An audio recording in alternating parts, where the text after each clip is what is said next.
struggled to make sense of the chaos of noises and words surrounding him, adjusting his translation gear which hummed and chimed. He stared in surprise and uneasiness as the drama played out on the training field before him, while soaked instructors yelled commands and inspirational slogans in tones as harsh as they were unsettling. Human cadets marched through deep muck, enduring wind and rain gusts that whipped their faces. For Rivik, it was less a matter of military discipline and more a manifestation of lunacy, with a look as puzzled as his commander's, Lieutenant Sarek, whose complexion had the greenish tones characteristic of the Zani, stood next to him. Commander, according to our reports, this was one of the most prestigious militaries among humans. Perhaps this is a regular occurrence for them. Revik closed his face and crossed his arms. The commander's voice was filled with contempt and a hint of worry as he responded, routine. Take a good look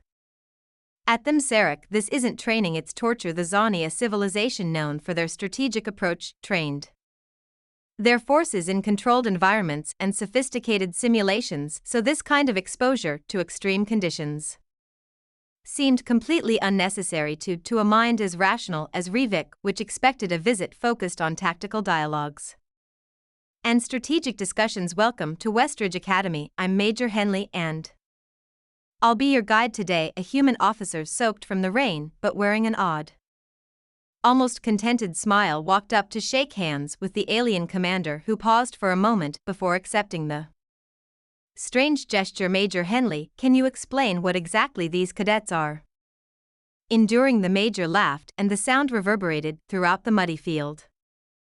Oh, they are in an exercise known as Field Week. It's to teach teamwork, resilience, and how to stay focused when everything seems to be falling apart. He pointed to a group of cadets crawling under a net, their uniforms soaked in mud, while others attempted to climb a rope wall. Despite the intense rain, Rivik nodded, but his mind struggled to process what he had seen. It teaches character, is that it? Revik blinked, unable to conceal his confusion, glancing to Lieutenant Sark, who was now frantically scribbling notes, attempting to document what he saw. The major nodded eagerly. Exactly, the mud hole is located here. It aids in molding their soul. The soul, perplexed, Rivik repeated, nearly mumbling to himself. Putting their own men through such suffering seemed as strange a habit to the Zani as anything they had come across throughout their excursions. With the least amount of needless physical effort, they trained their soldiers in simulation facilities where everything was planned and accurate. Here, however, it appeared that people had transformed anguish and resistance into a sort of teaching instrument, something that Rivik could not comprehend. Seemingly unaware of the guests' surprise, Major Henley led them to a nearby barrier that appeared to be more a creation of nightmares than a compass component of training. It was a massive building with high walls, barbed wire ropes, and a dirty water tank. The crucible, is this one the last exam? They go through it nearly without eating and without resting. They are formally finished if they make it to the conclusion. Do you deny food and rest too? Cadets on purpose? Revik questioned, his face displaying total incredulity. The major said without hesitation, that's right, it is for them to go beyond their own boundaries to prevent the enemy from obtaining them later. We shatter them here. For Rivik, the idea seemed as alien as attempting to breathe on an atmosphere-free planet in Zirani. Culture warriors, physical and mental training was always maintained at its best, enabling them to confront any threat with their bodies and minds functioning at their best. He believed that the harsh, draining training of humans was not only superfluous but also counterproductive, analytical by nature. Lieutenant Sarek carefully intervened. Pardon me, Major Henley, but how many of your cadets are capable of doing this? Test. Henley gave a non-committal shrug. The percentage is almost 95%. Naturally, some quit up, but that's how we separate those who were destined to serve from those who only wished to do So Revik saw a group of cadets scaling a wooden wall, their faces covered in dirt, and their expressions of utter struggle.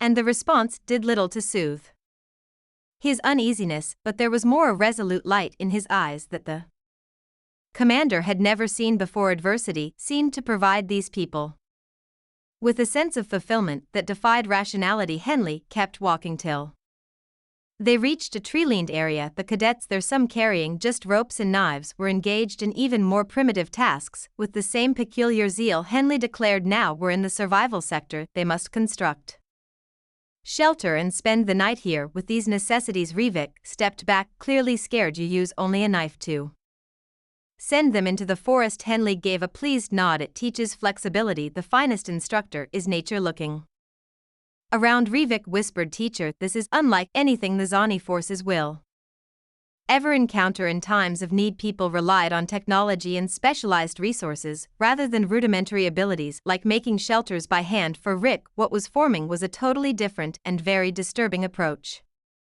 to training. Adversity was viewed by humans as a forging tool rather than an impediment. Henley gestured to a cadet who was making a tiny fire by using his bare hands to dig in the ground. There's one over there, he's digging a fire hole. Revik turned to face Zark, who was hurriedly scribbling notes, his antenna twitching in a mixture of surprise and concern. It cannot survive without heat.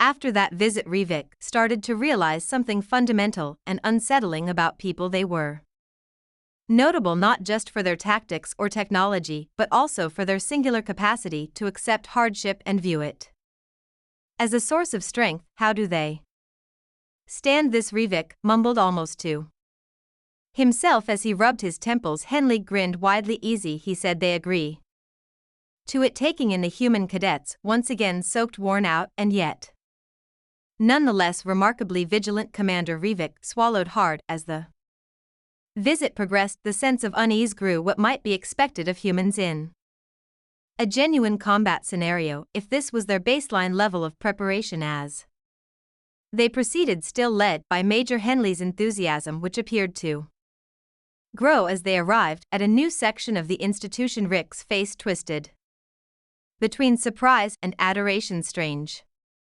robots were spread out along the ground as they traversed an expansive area enclosed by tall fencing. The distant sounds of explosions caused Revik to cringe reflexively. What is this place? He inquired, expecting a startling response. This, commander, is our live firing range, Henley said proudly. Here we test CAD gets accuracy control and quick decision-making under pressure. Revik glanced about, taking in the focused expressions on the human cadets' faces. They moved with complete attention and handled their weapons with skill, seemingly unaffected by the harsh surroundings. Elite troops in the Zani fleet were the only ones allowed to practice live gunfire in closely monitored settings for optimal safety. Here, however, people appeared to disregard any sense of care. It was another evidence of the Tehran's somewhat careless training methods. Henley pointed to a line of cadets carrying heavy equipment on their backs that had wires and tubes attached to projection guns.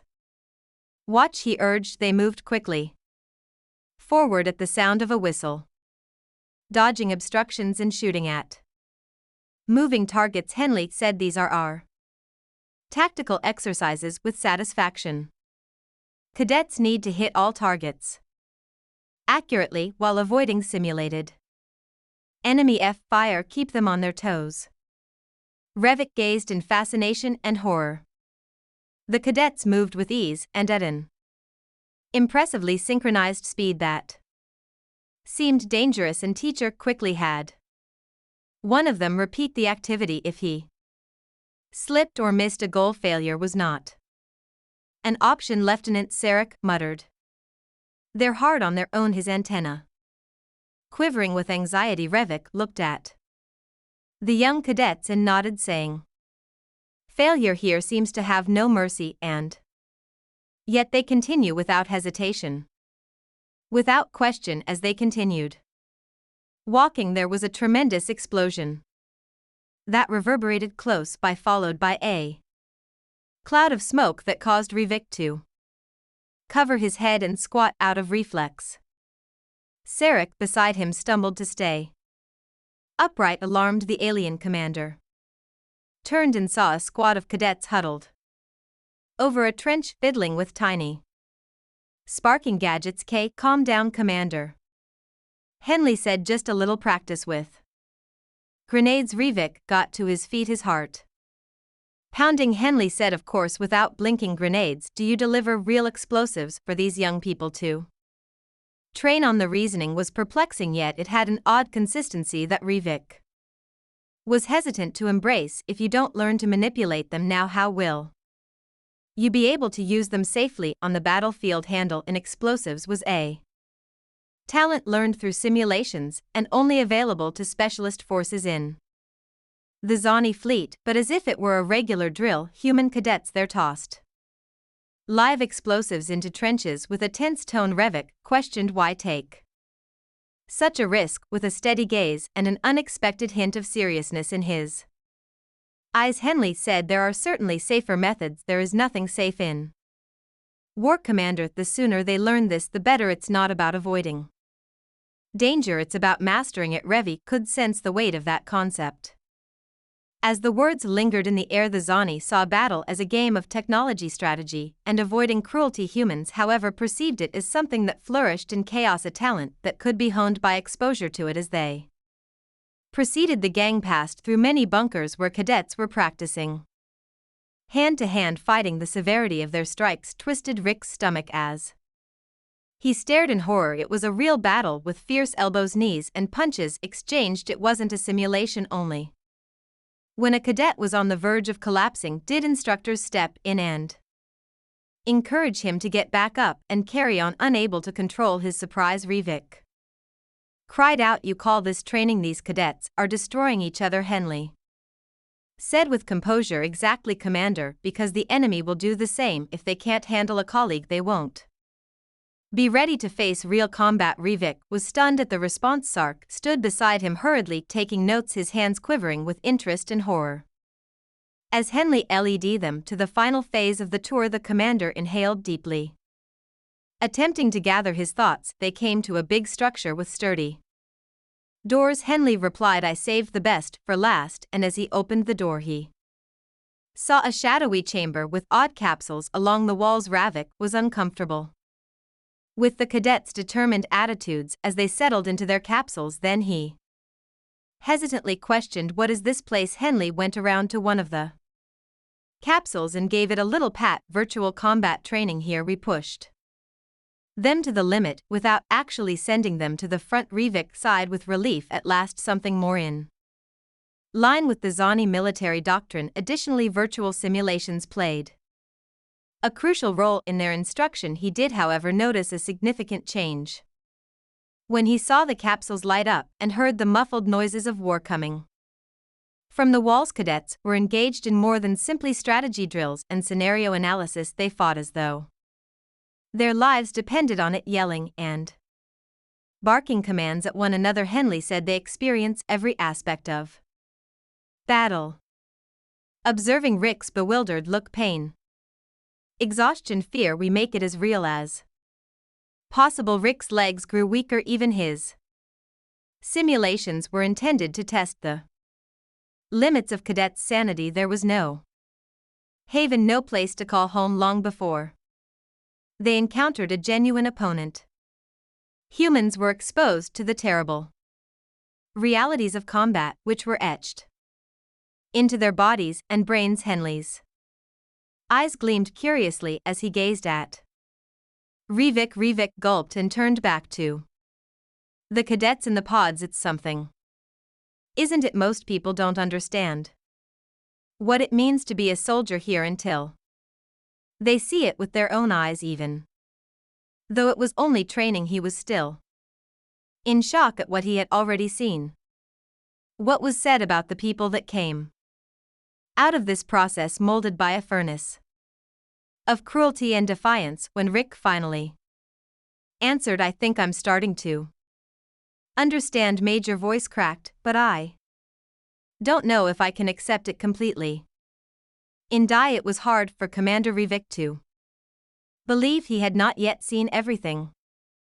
He felt a constriction in his chest after hearing Henley's comments and seeing his mysterious smile, but could there be something more difficult than the gruesome things he had already seen? The realization that the visit was far from ended sent a shiver down his spine. Henley led the way inside a small structure at the edge of the training area, and Rivik felt the weight of every step. There was something about his uncomplicated construction that stood in stark contrast to the rising sense of unease inside him. They encountered a small hallway with strong doors on either side. As they passed through the entryway, Henley paused in front of one and opened it, exposing a mostly empty room with a number of monitors and a chair. Inside, a young cadet stood rigidly like a seasoned soldier, obviously fatigued. With a smile that suggested a trace of pride, Henley said, "Welcome to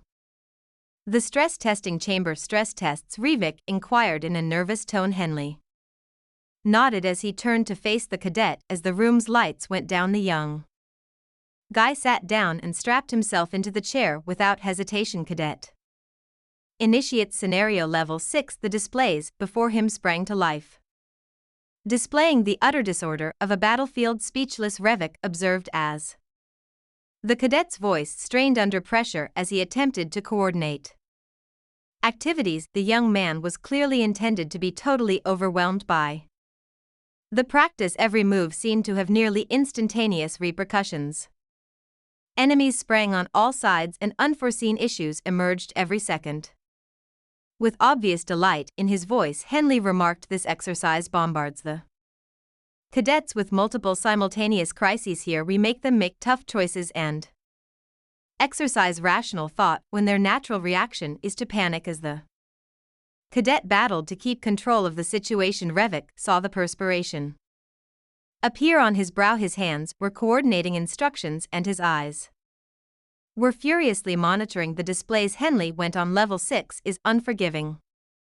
The visuals on the displays grew more erratic as the speaker said. "Most of the cadets struggle to bear it, but if they can stay calm here, they'll be more ready for real combat." The student appeared to be about to pass out, but he continued yelling orders with an intense resolve that both amazed and alarmed the alien commander. The young guy collapsed panting against the chair as the scenario came to a close, and Henley gave him a supportive pat on the shoulder to congratulate him. "Well done, cadet." He resisted harder this time. The cadet nodded slightly in response, and Henley escorted Sarek and Rivik from the room. A knot of fear tightened in Rev's gut. He asked, making a concerted effort to maintain a calm tone, "Why do you do this to them?" Henley turned to face him, his face hard and determined. "Now, because war doesn't wait for them to be ready." The firm-voiced Henley said, "It targets them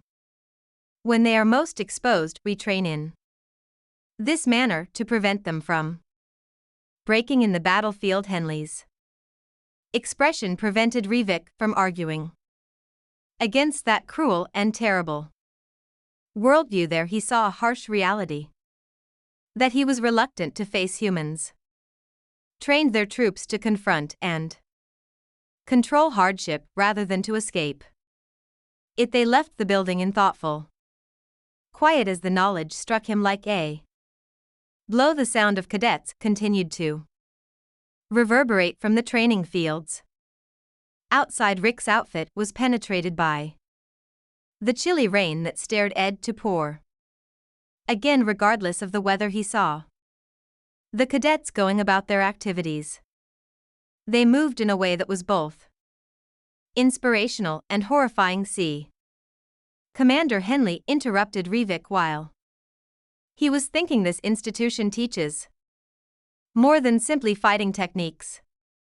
It's about teaching resistance and adaptability to help people realize their full potential. We strip them of all conveniences and challenge them to the maximum, and we are dangerous because of that." Rivik realized that the coldness he felt wasn't due to the rain alone. He finally grasped the essence of human training. They were formidable not because of their technology, tactics, or weaponry. It was this unwavering resolve, this reluctance to give up in the face of difficulty. Humans have made difficulties their greatest strength by conditioning their bodies and brains to withstand the turmoil of conflict. As though he could read Rick's mind, Henley nodded. You came here to learn about our army, Commander. Now you know we don't